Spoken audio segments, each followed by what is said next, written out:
Welcome everyone, Dr. Thor here. Get ready for Gnosis. Well, let's talk about radionics in general. And are you someone that can use it? Can you work with it? What are the available tools, etc.? And this is something that, of course, needs to be dealt with. You know, people love the concept of empowering their lives, etc. And everyone needs that. If you're not empowering your life through several different methods, you're going to be falling behind. It's a time when everybody, regardless of your level of success, needs a great amplification of what you're doing to bring you up for wherever you are to where we need to go, as world is very stressing, very costly, etc. But it doesn't mean that because you need money, you just go and take your money and shoot it into the stock market willy-nilly and lose it all. Now, this is a very common problem that people do, jumping into things without having proper training or knowing about it. And it basically, other than Radionic Tech, which serves as a training, a manufacturer, and a researcher, there really isn't anybody else doing anything out there. There are really no associations of radionics, etc., out there that are doing anything whatsoever, except they're digging their own little holes of stupidity. So, there are really no places to go to learn or anything else, and there are even hardly any books out there that help you at all. And the books that are out there are coming from very bad sources. So you're not going to really get any good information there. So you're going to continue to stumble through, as most people in radionics have been doing for the last 50 years, trying to figure your way out. Now, radionics, as probably most people understand, the concept of it, using psychic powers and using sensing or sticking, where it gives you the correct answer from a higher consciousness source, has been something that's been done for thousands of years. The use of actual dials and technology is something that came with basically the Industrial Revolution, where we started to make products, and particularly when electricity was invented. Because let's remember that these tools, which came out in the 1920s, is when electricity was still a little newborn baby. So it started to convert over. Certain very primitive machines were made back then. And people started to get into how to tune things. What are the effects of it? This started to build past the 1920s. But let's remember that the person who kind of pioneered this was Albert Abrams, who was the son of a very wealthy San Francisco merchant who trained himself as a medical doctor in the United States and in Germany. And he was a Jew coming from this rich Jewish family, wherever that means, but you know, that's the way it is. So the bottom line is that that's where it came from in these dial systems, which started off very different from what it turned into that your average medical practitioner was using. And I've made some videos on that. And of course, we'll talk about that yet again in the future and go through some of that so people know. And that's in all of our classes as well that will be coming out soon. Unfortunately, things are taking longer than normal. But what's new? Everything is difficult to get off the starting blocks. But the bottom line is that we have a very important understanding has to go on there. Now, the electronics of 1920 don't really equate to the electronics of today. And apparently, Abrams' boxes were just basically a complete fraud in terms of what was in them. Now, as I said, he had different machines he started off with. Abrams was famous for things your doctor used to do, like tap your abdominal and listen to something for a particular disease. So he was quite a little genius, and he graduated medical school, college and medical school so early that he was too young to practice. So he then went over to Germany, which I'm assuming his family spoke German. And he spoke German to go to train further over there. So, and this was at a very young age. So he was a little rich kid, and but the bottom line is he wasn't a decadent rich kid. He's not a Kardashian. So, so the whole idea is that came up with this very interesting philosophy. And his books are readily available, and you can. We are reprinting all of his books, which are in the public domain now, but we're putting them together so people can access them probably very inexpensively for downloads. Again, in progress. If you want to read all his stuff, he called it, not radionics, he called it the electric reaction of Abrams. Of course, he was a scientist. He got to name it after himself. Yeah, it's my stuff. So, which is so boring with people. But everybody wants to put their name out there for better or for worse. So, and he got into his theories and everything else. And there are huge masses. I think he's probably written at least 5,000 to 10,000 pages of information, documents, etc. We've recently obtained some of his old monthly magazines and newsletters for the organization he started, because all these people had organizations, including Ruth Drown. I found a very rare book on her, which I'm going to talk about here soon, which I'm translating, oddly enough, written by a Brit that is only in German. So how weird.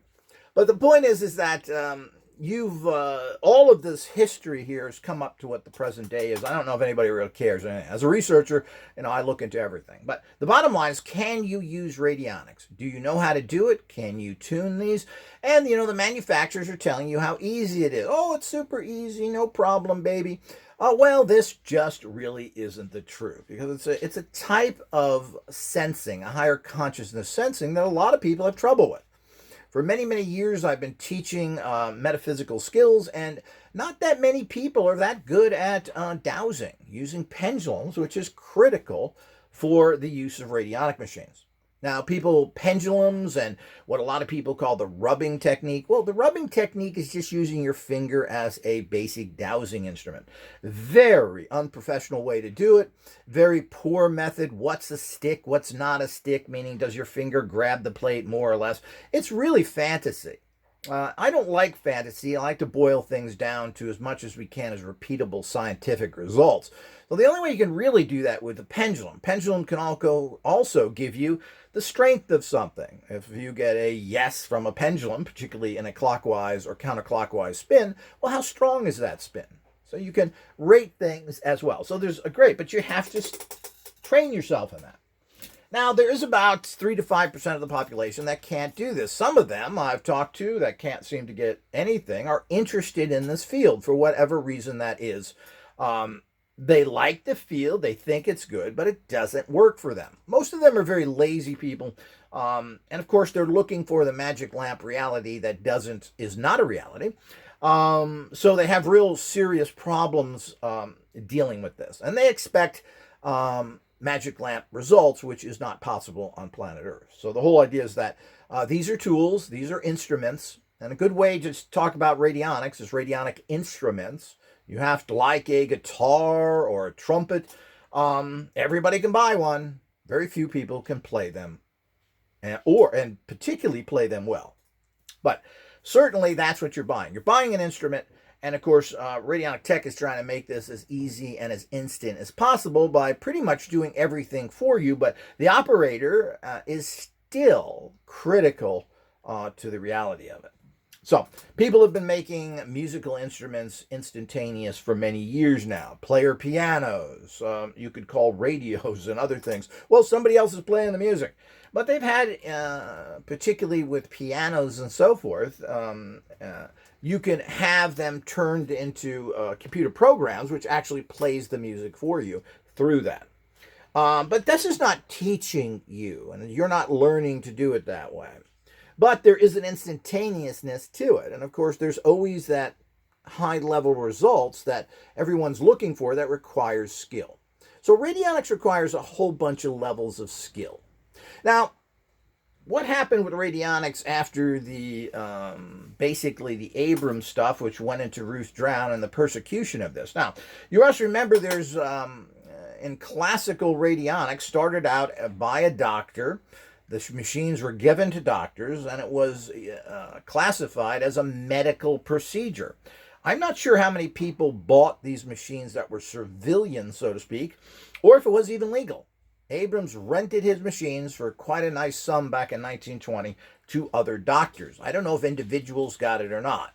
But the bottom line is that as an individual, you cannot do anything medical. That's a practicing medicine without a license is illegal. You can't do that. You can't do anything, quote, medically, unless you're a medical doctor. And even that you can be limited to unless you're in certain very progressive states, like New York State, oddly enough.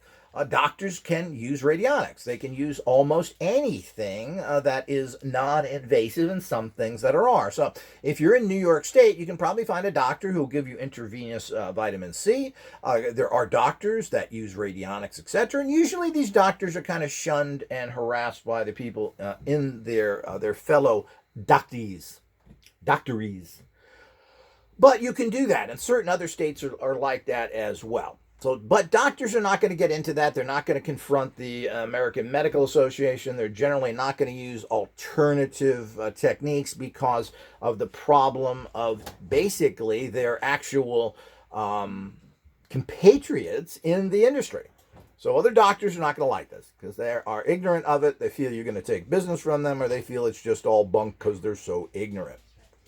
But I mean, this is how it works. So radionics was then, like most things are happening even to this day. If you look on YouTube and other places, there's an awful lot of chiropractors, including Dr. Berg and the Swedish guy, I always forget his name, Ekberg, who are chiropractors, and they're giving all sorts of nutritional type advice. So this is very common, and chiropractors have come along and have been tested by the General Medical Association, and they were tried to be put out of business in many different areas. So they've never been given over credibility. Personally, I've not had good experience with chiropractors. I'm certainly not against it, but I don't find their systems very effective, and they tend to leave their offices with $100 worth of supplements that you could get for half the price and probably better ones. So I'm not a big fan, but I'm not against it. I'm for everything. Chiropractors can hurt you as well and cause all sorts of problems, and it can be dangerous if you have bad backs to be some of the jolting that they give you. Like everything in life, you have to be buyer beware. But chiropractors took this over. One of them, of course, the famous Ruth Drown, who came from some sort of electronic background, built radios and other things. And the word radionic apparently, and we're not really sure, seems to have come from her to describe this tech. She thought it was a radio wave that these machines produced. So we think it came from there, even though the term radionics has been used as soon as the term radio was invented and used by Marconi and others. So it's kind of one of those terms that everybody uses. I've seen on electronic kits. It's kind of one of those terms that is kind of a cool term, radionics. So it's electric and radio together. So it's kind of cool. And so it's been a misused term, and it really is a misnomer to this day. So she was highly persecuted, thrown in prison for a short period of time, had a tiny fine, was tested and failed, as was Abrams' associates, who apparently were tested and failed. He refused to actually show up for a test, even though he agreed to it, which I think was just smart business. And, of course, then died in his late 60s from some sort of flu or whatever went around. Who knows? Can we say somebody killed him? I don't know. That's the fancy way of doing things now. But he certainly couldn't cure himself of his in his late 60s, which is pretty pathetic. And there's plenty of people that have lived to be in their 80s and 90s that go back to ancient times, including Daniel Boone, who lived to be 86, Benjamin Franklin, 84. So don't think that people died young, in quote, and that's not really ancient times, in a few hundred years ago. So that's not a good rationalization. Ruth Drown apparently died at 72 or 3. I forget what it is. So she did a little better, but not overly great. And of course, again, there's such, since these things are so oppressed, there's such horrible things that she supposedly was tested to do. That she failed at, including cutting the artery of a dog that she claimed. Now, if it is true, we can't believe anything. Nothing is true. Nothing is false. Everything's an illusion, unfortunately. That she said she could stop the bleeding, I'm assuming with a machine, which is outrageous if that's true. So, even though it has been claimed that people were able to stop bleeding by using magical terminology, particularly even in the 18th century and maybe into the 19th century, with the Hexen practitioners in Pennsylvania Dutch area, who would be able to stop bleeding by chanting some magical words, and this supposedly, it's a fascinating area, and nobody's really looked into it. There's a few books on this stuff and so forth, and a great movie made about that. But is it real, or is it Memorex? Ooh, does that date me? Who uses tapes anymore? So the whole idea is that these are the kind of things that go on there. So it's very important that everybody understands this. So where did it go from there? So after that, there's been manufacturers. The radionic industry moved to the UK, where De La Warr took it over. Ruth Drown went over there, trained him, and it got everything going. And there's some miraculous stories there. Ruth Drown is a fascinating character, and I'm trying to get more information on her in general. So she went over there after being harassed and did that. She held classes. She sold a lot of machines. We just don't know what's going on in general there. Nothing has ever been proved because you can't use anything medically. It's illegal. Now, some doctor could come out and do this, particularly and do research and everything else. But again, you're not going to really see this to happen, even though doctors, some have some credibility and are trying to break away even in regular areas now with the fraud of diet, the fraud of what cancer is, the fraud of what everything is. They're sick and tired of it. But usually you do this in your 70s when your medical career is over and you got a nice stack of money in the bank. So the problem is that this is what happened with the entire. So what happened after that then? During this time, there were radionics available in different areas of the country. People started making different machines. Hieronymus came on the scene, and he was harassed, making his own, basically the same kind of machines. The only thing that he did a little different was use tunable capacitors instead of potentiometers, with Ruth Drown used. Other than that, his machines are pretty much identical, except for what is considered the farce of using a prism in there, which he used to get a patent on his machines, from what I've been told. The use of a prism really does nothing, and this whole little alloptic thing was just kind of a con to get a patent, which he was able to do. But there's been manufacturers since that time who have been out on the selling machines for a long time. Lord Industries was one of them, who sold machines through the 90s and 2000. Their organization broke up, I believe, because of a divorce. They put out some interesting little machines and were active for a while, but disappeared like most of these people do. And there's been little manufacturers here and there. The longest producing manufacturer of machines is basically myself, who started making these in the late 80s and big time in the 90s. There may have been other, but that is still working today. So we're the only ones that are really working today. Other people were producing. Now De La Warr, once he died and so forth, has not been doing anything. Obviously, this turned into the Radionic Association, which apparently is trying to do whatever they can, but it's a very low-level organization that doesn't really ultimately make much impact in the industry. So my take on them is the fact that it's a bunch of old people are running that, and they have their own way of doing things, and they're happy to do what they're doing. They probably make an okay income from a lot of memberships they have, and they're not really interesting in bucking the world, and they have really no new blood in there to do anything. But I'll report back on them in the future. Hopefully I can get a little more information on them. In terms of what they're actually doing. They do have courses. They do have some technologies they offer. So it's interesting. I mean, it's certainly better than nothing. There are no other organizations of any note anywhere else. There are organizations all over, particularly the Western world, small little groups, and small is a key word here, but they're really not doing much of anything, and there's no educational courses out there. But there are activities everywhere. France has a fair amount of literature on radionics, with a particular organization that did that, and with radiothesia. There's a fair amount of stuff in Italian, believe it or not, and there's an Italian association, and these people tend to be very racial centric, meaning the Francs don't speak to anyone else, it's not in English, and the Paisans say, hey, we don't have a diet, hey, read Italian or screw up.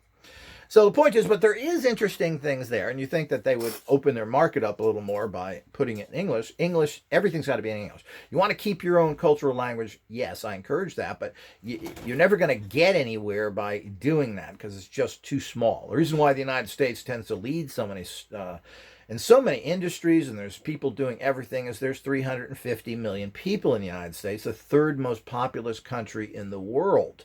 So that creates all sorts of potential markets because there's just so many people. If you're in a country of 60 million people, like most of Europe, well, you're not going to have just the bodies that are interested. So this is very interesting when you look at the bigger picture. So what happened then? So after all of that stuff, and there are people doing different things here and there, of course, we have the Kelly group that was following after Hieronymus, who supposedly worked with Hieronymus. And we run into all these kind of problems that go with that. So none of these people really did. They kept things going, these different people, Hieronymus, etc. They were making probably some fairly okay money. I don't think they were making lots of money, but they were selling machines which were inexpensive to build and making some good profits on it and doing other things. Hieronymus was involved in a lot of regular corporate activities, working for bigger companies, etc. So all of this comes down to the fact that there really was no major effort, and these organizations really didn't put stuff together that much, and nobody really knew about it. So then it comes into the late 80s, into the 90s, where I then got involved and pioneered what we considered metaphysical radionics. It was not based, and radionics is a terrible term that I'm not going to be using in the future. We're using soul force energies. These are soul. This is a force energy, and it comes from what we would consider soul type energy or higher consciousness. That's the best way to describe it. There's absolutely nothing in any radionic instrument whatsoever made by anybody in the last 150 years. There's nothing in them. They're wires that connect to dials. Nothing is going through those wires. Like, even if electricity was, what does that mean?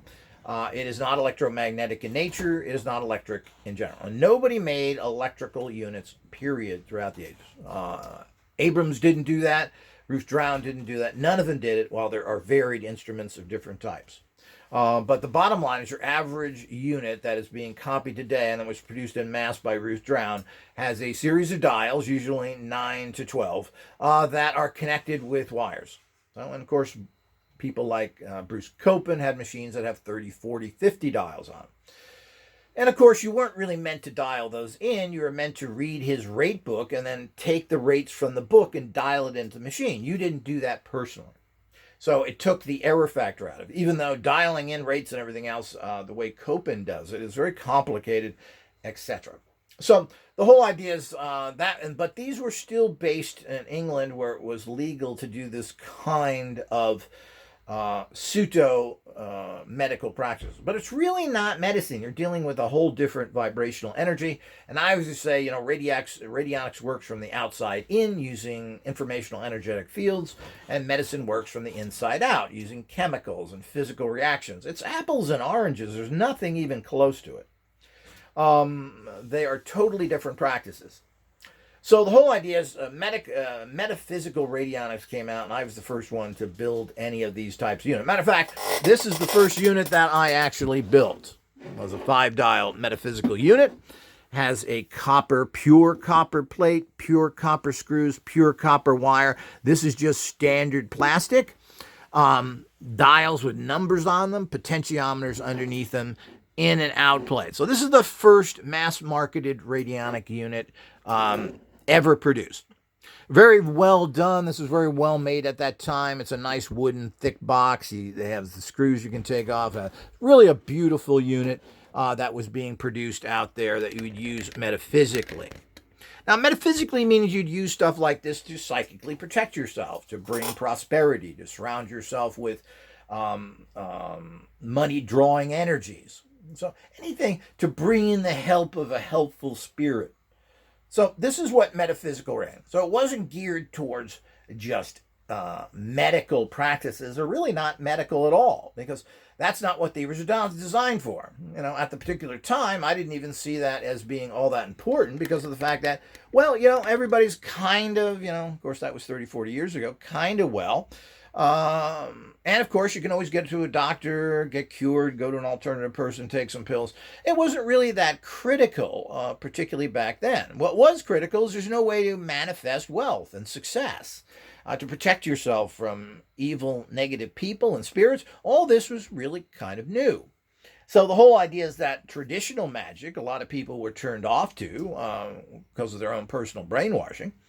And it was always a difficult, arduous system to do. Drawing big circles, calling on spirits, very unreliable and very difficult. Well, I always felt that modern man loves technology and machines. And it's true. People relate to this much better than a circle on the ground, etc. But what's interesting is radionic machines look very much like a magic circle to a degree. So, you could say that these are the two main altar candles. These are the effects, or even if you were doing candle magic, you could say you had 5 candles, and generally you have an altar candle, 2 of them, and then you have the candles here. So it's very, very close to do. Also, radionic machines are identical to crystal radios. Well, the designs are identical, but lacking some of the good tuning capacities that these can give you. So it's very interesting when you get involved in the bigger, greater process. So, but I was the first one to do that. We put out a whole line of these, adding and being more sophisticated to them. We added, eventually, we made many different dials. We made different even types of fun psychotronic helmets. We then, because of people's needing the psychological boost of having an amplifier in there, we used amplifiers. And at that time, it was solid state amplifiers. And they did help somewhat, but not all that much. The main effect still comes from the psychic tuning, which is what this really comes down to. These are psychic crutches and tuners for you that seem to work very well. And of course, there is a huge research that has been done on psychic focusing to heal people for 30 years by William Bankston, who was able to psychically focus on people, on mice and everything else, and cure them of just about everything. So this is kind of irrefutable without using any technology that I'm aware of. But for 30 years, he's done this. He's a person who works for a university, so he has the things that a lot of people like he got name on certificate. So he's a pretty credible person for most people. I'm not entirely sure about his data or anything else, but certainly it seems to be pretty impressive. We really don't know how valid any of this is. And I've been around so long, I don't believe anybody. Everybody in my book is delusional. Everything works wonderful, yet they have nothing to show for it. So the problem, of course, with this technology is that as it started to get out there and got popular, people were using it that way. But again, this kind of use of things is not something that the average person wanted. Unfortunately, in my organization, I took in a very negative, evil person who I eventually threw out of my organization, who then went out and corrupted this entire field deliberately, and who I believe was paid to do that to squash this very potent technology. Now, as primitive as all this stuff is, and the fact that when you open these machines up, there's nothing in there but some wires going to plates, as ridiculous as that is, this is a very potent technology that the people in charge are fearful to use. Radionics has been entirely taken over by evil Satanists, government agents, and a whole bunch of other frauds. So the whole idea is, why is this? Well, they were moved into this industry to stop particularly me and anybody else who wants to come out with good stuff. But nobody in the history has come out with anything different in radionics. This design goes back to Abrams, which you're talking about 1920, maybe before that. So it's a little over 100 years old in this form. Now, people in between that have been making machines, but they are no different whatsoever in terms of their guts. And nobody can explain how this technology works but myself. So people have tried to do all sorts of silly things, and but there's basically been no changes to this at all. in the 100 years that this technology has been out until I started radically changing things in the last few years. And all of this is documented. I'm not going to go over all this stuff yet again to do it because we're going to ask, that's the kind of foundation of things. As I said, I was the person who started Metaphysical Radionics and why it's still around today and the use of these dot machines. So remember, there's nothing in here. It's just wires. This is where the wires end up.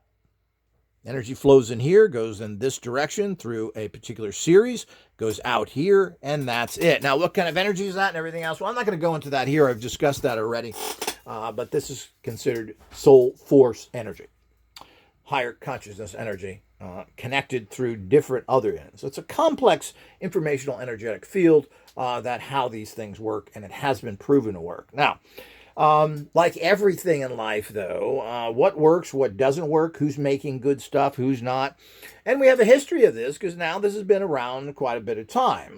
There are people who claim all this stuff works so much, but it really doesn't. The two biggest manufacturers who claim to have expensive and such great working tools had terrible things happen in their use of their technologies. The SE5's one of their main instructors that went out and pushed his technology all this time, the SE5, died of cancer. The Hieronymus people, the Kelly organization that took over from Hieronymus, Peter Kelly in I believe it was the 90s, begged for money to bring his wife to get traditional treatments for breast cancer. So, if these things are working so much, here's the top people in the field, and we have proven failures. Well, that's kind of shocking. Now, one or two like this doesn't mean that much, but that's the only ones that we could actually follow. How many other people have done it? And if the technology is so great, I think it would be much more used by everyone. But nobody even knows about this stuff, and certainly the people involved in the different organizations out there are the lowest level scum you will ever meet. Just the way it is, but can we say that it's only radionics? Well, is there any industry that has any kind of decent history behind them that makes good products at a fair price? Well, I don't think so. So the bottom line is that we have all these problems, and because everybody's looking at profits, but the delusional people that are in alternative technologies are just that. But most of these people have been bought off and are now part of the government agency as working to squash all this technology. And this has been going on for a long time. You can look at these different organizations out there and even new writers. They're government agents. Pretty frightening that these scumbuckets are doing that to mislead you. So with all that stuff, we do have to understand what's going on. So what happened after that? Well, it brings us up kind of to modern times. So there has been no improvements except for the ones that I did throughout the years. Now, I had fiber optic laser radionic machines, a 12-dial machine 35 years ago. I was using lasers 35 years ago. I've now been able to use better lasers, and now we've converted, and we had solid state amps back then. And the red lasers and the solid state amps were state of the art then. Now we're in a new area of time where the technologies are low cost enough that the average person can afford them. Things like purple lasers and tube amplification. These things, thanks to China, has been able to be produced at low cost, so people can now get affordable tools. 30 years ago, purple laser was $8,000. So how many people? And that's for one part in your machine. A lot of people don't understand that if you're a credible organization using high quality parts, that one part can cost you hundreds of dollars. So if you want to get something that's just wires like this in there that's non-electric, well, these things can be built relatively inexpensive. But that's not the point. It's junk technology because it's not empowered. So the bottom line is that the major breakthrough was made about 1.5 years ago when I actually now figured out this energy, how to amplify it, how to transmit it without wires and everything else, because this energy is it is not electromagnetic in nature. Of course, Hieronymus said this as well, and so did ultimately Ruth Drown, and just about everybody else that knows anything about this kind of energy can no way trace it to electromagnetic. The confusion of calling everything frequencies and using frequency generators is another scam. It's not radionics. That's rife type technology. We're using typical frequencies that are measurable and tunable to get results. That's not radionics, because radionics does not produce any frequencies whatsoever in that spectrum. So this brings us down to the fact of how can you use this technology? Well, are you really going to have the sensitivity skills to tune a radionic instrument? And that's done in a simple but advanced process. And that is, I'll see if I can get my little old pendulum here.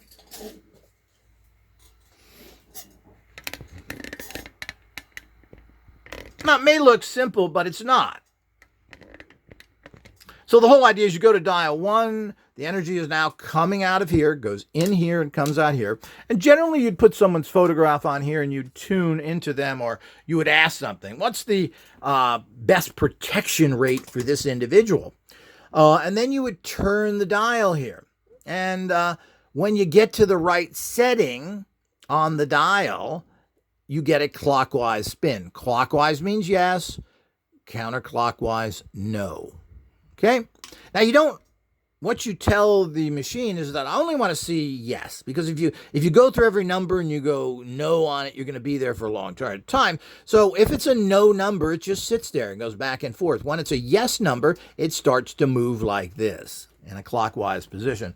All positive energies are clockwise, all negative energies are counterclockwise, and neutral means that there's some sort of disturbance or unknown information.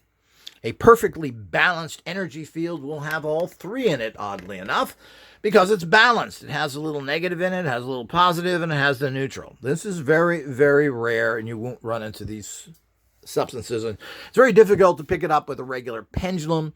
You need what they call a wand pendulum, which you hold that bounces up and down. But that's a whole other thing we won't get into. Now, that seems to be simple. Well, it isn't. Only a very small percentage of people I know can use pendulums effectively. So because I meet people who are alternative, this may be 30 to 50% of the people. But your average person who has interest can't use a pendulum. And there are ways of training yourself and doing it, but I don't want to do that, Dr. Thor. That's work. I want a pot of gold in front of my door. And I don't want to dial for more than 2 minutes. So the whole idea is that this is the kind of problem you went into. We're all like that. But is this something that the average person can do anyway? The average open and tuned person, the light worker, the new age you're holding a crystal on Malibu Beach like Shirley MacLaine did. I am God. So the whole idea of these kind of nonsense that you run into, no, they can't. A lot of those people are delusional, and their readings are probably worse than someone who's just kind of a rockhead. Now, as I've mentioned, there are rockheads. Rockheads can't get anything happen. They don't feel nothing. There's no, I've met people that are so stupid, that are so disempowered and so alien. A guy I knew named Chad, who I worked with for several years, couldn't feel anything. But of course, he was a weird alien hybrid freak with cowardice, rotten. Pick a bad bed and put the name Chad on it. So the whole idea is that the reality of that stuff is that I couldn't feel anything. Now, as I said, there's about 2 to 5% of the population that just doesn't get it, even though for some reason they seem to have some basic interest in it. So, most likely you're not one of those. You're still talking about 95% of the people can learn how to use these and practice it. And you're going to have to practice it. You have to have the skill of visualization. You have to have the skill of centering. All of these things I teach, you have to use the occult gym practices. Now, there's a muscle involved in using pendulums and everything else. It's a psychic muscle, and you got to go and pump the psychic. And if you're not pumping the psychic, you're not getting anywhere. So, you have to do this, but very few people want to do this. Give me the tool, I'll go ahead and use it. Well, this works to a certain degree, but not overly well. Now, if you have an automatic system, and of course that's why everybody wants rate books. Now, rate books are numbers that represent energy patterns. So, it would be like putting in a number to represent some sort of energy. So let's say you wanted to have the rate for water. So what you put in, you gain that rate by analyzing it. You're using the same process to get, well, what's the rate for water? You put a cup of water here, and then you get that number, which in this case would be a 5 number. That number now is a symbolic representation of water. I don't know if everybody gets that or not. So it has nothing to do with these are not, we're not counting here. These are producing a symbol which is made up. What is that symbol made up of? Numbers from 0 to, or basically 1 to 10. Could be 0. Again, we want to get into the intricacies to confuse the mind. Will then form a symbol. What's that symbol?